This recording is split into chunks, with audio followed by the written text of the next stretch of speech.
Estamos de volta conversando com a doutora Caroline Sassi-Oliari, que é especialista, é médica, né, e se especializou em células-tronco e tudo que advém dessa descoberta, que é relativamente recente. Temos aí o que? Uma década, 2, 3 de visibilidade maior desse processo. Imagino que tenha sido pesquisado há muito tempo, mas visibilidade, assim, debate público, talvez 2 décadas, nem tanto. O meu trabalho ele é mais voltado para o sangue do cordão umbilical, né?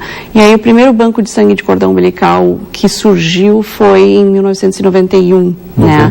O primeiro transplante que foi feito, quando se viu na prática que funciona o sangue do cordão e que o sangue do cordão poderia complementar os bancos de medula óssea, para a gente buscar doadores, né, foi em 1988, né, na França, foi feito o primeiro transplante, né. Essa criança hoje já é um adulto, está para fazer. Tiozão. Deixa eu fazer uma pergunta bem de leigo, assim, que eu acho que é um pouco da minha função aqui. Como é que a célula-tronco sabe no que ela tem que se transformar? Por exemplo, se eu preciso de tecido cardíaco, eu preciso de cabelo. Eu digo, célula, você vai virar cabelo, você vai virar coração, você vai virar rim. Como é que ela sabe o que ela tem que fazer? Quem é que diz para ela isso? Aí tem que por isso todo o estudo, ver que ficou...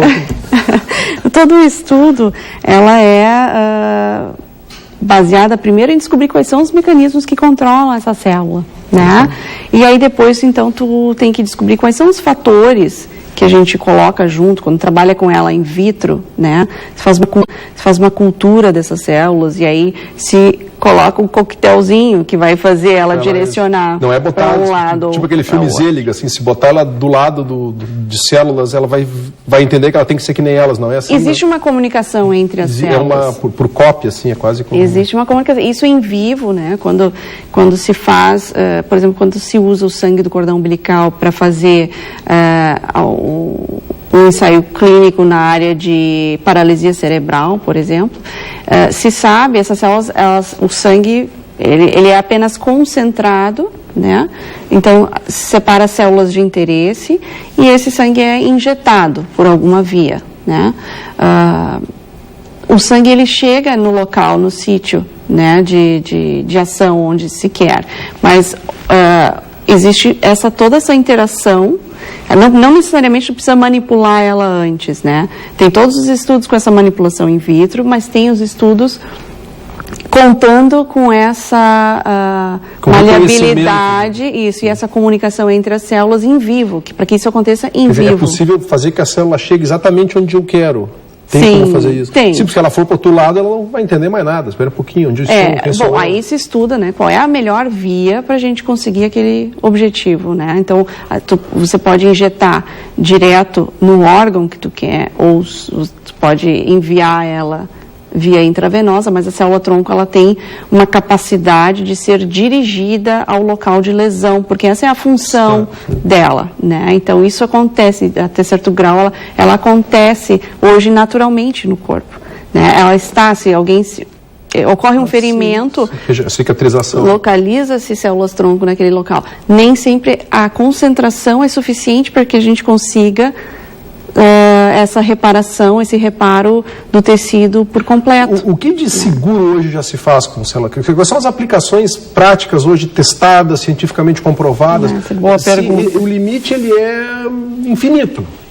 Quer dizer, até certo ponto não é ficção, vai dar para fazer um coração novo e, não digo no supermercado, mas vai lá e compra. É uma questão de tempo. É uma questão de tempo. Só uma questão de tempo. Mas o que hoje já existe de concreto, de comprovado, com tempo, né, com a amostra suficientemente programada, com tempo de pesquisa suficientemente hoje, medido? Então, isso... Né, o transplante de medula óssea, tudo isso gira em torno do transplante de medula óssea. Hoje as aplicações de células-tronco são para substituir a medula óssea por algum motivo, por alguma doença hematológica. Esse é o único procedimento 100%? Hematológico e na área de imune, enfim, né?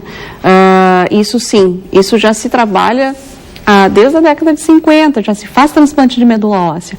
A única coisa é que hoje se encontrou outra fonte, né, de célula-tronco que é do sangue do cordão umbilical. Então, o sangue do cordão, ele pode ser usado hoje para todas as doenças onde está indicado usar medula óssea. Tá? Tá? Então, hoje se concentra muito nas doenças do sangue, né? Anemias, leucemias, linfomas, mielodisplasias, enfim. E essas células-tronco, elas têm aplicação universal, é restrita? Por exemplo, a sua célula pode ser usada por outra pessoa? É tipo sangue, O positivo ou negativo? Tem compatibilidades? Existe uma compatibilidade necessária quando tu aplica em ti mesmo, que é o transplante autólogo, né? É 100% compatível, não existe nenhum problema em termos de compatibilidade, né? Quando você vai injetar ou requer o transplante alogênico, que é receber de um terceiro, parente ou não, deve existir uma compatibilidade. Isso tem como mensurar antes ou não? Tem como mensurar antes, sim. Isso qualquer transplante de órgãos, né? Qual é a ordem normal, né, das coisas? Quando existe alguém que precisa de um transplante, né, a equipe médica primeiro vai se direcionar à família, né, aos irmãos. Quem é o candidato perfeito, né? É o irmão compatível. O irmão gêmeo. O irmão compatível. Esse é o candidato perfeito para.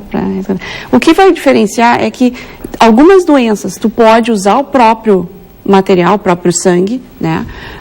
E algumas doenças é preferível que você não use o próprio sangue e que use, que receba de um terceiro. E que de preferência seja de um irmão compatível, né?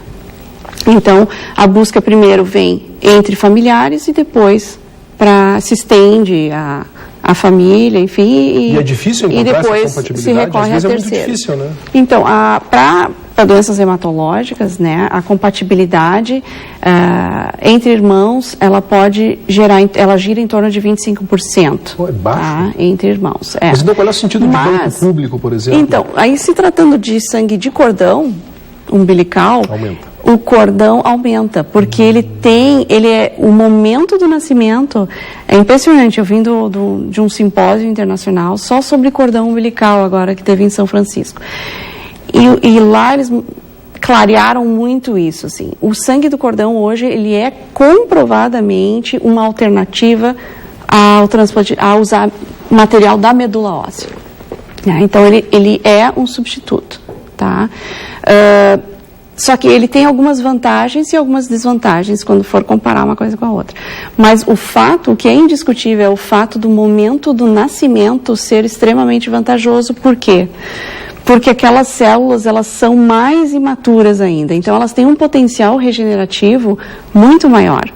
Eles estudaram, inclusive, a célula mesenquimal do tecido do cordão, né? Então, tu pode coletar o sangue. E o que se viu com o sangue? Que comparando, se eu tenho um paciente que pode receber medula óssea ou sangue do cordão, o sangue do cordão, ele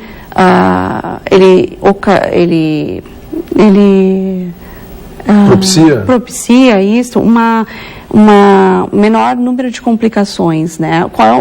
A pior complicação num transplante seria a doença enxerto versus hospedeiro, quando existe aquela batalha do corpo contra o corpo rejeita. Entende como um corpo estranho e quer expelir, quer expulsar. Isso. E aí detona uma reação muito negativa, muito perigosa. Então, isso o paciente muitas vezes enfrenta pós-transplante, né? E a incidência é muito menor. E essa rejeição, ela está muito ligada à morbidade, à mortalidade do procedimento.